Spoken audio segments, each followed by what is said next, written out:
The huge bag of worries. Jenny had always been happy. She had a lovely mum and dad, a great brother, well, most of the time. She had a best friend at school, and she liked her teacher. And then, of course, there was Loftus. But recently, she had been getting gloomier and gloomier. It wasn't just one thing, it was everything.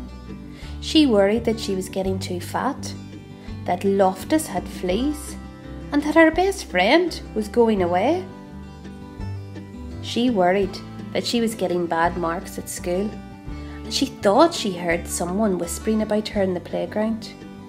She worried when her mum and dad had an argument. She even worried about wars and bombs, until one day she woke to find a huge bag of worries.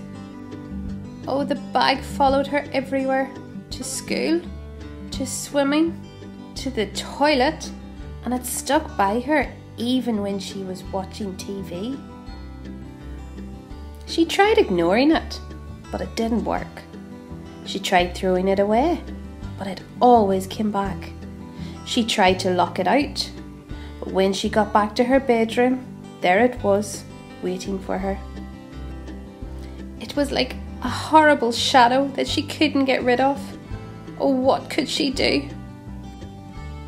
She asked her brother for help, but he was so busy with his computer game, and all he said was, "I don't know what you're talking about. I don't have any worries." After that, she didn't feel like asking anyone else. She knew she'd only feel stupid. Mum would probably say, "You've got no worries that I can see. You're a lucky girl. You've got your health, your friends, your family. What more do you want?" So she decided not to tell her. Dad might know what to do. But then she thought again. No, Dad had enough worries of his own. She couldn't ask him. Every day things got worse. The bag got bigger and bigger and bigger. She couldn't sleep because it kept tossing and turning beside her all night. To make matters worse, the bag dragged round her feet so much when she was walking to school that she was late and her teacher was cross.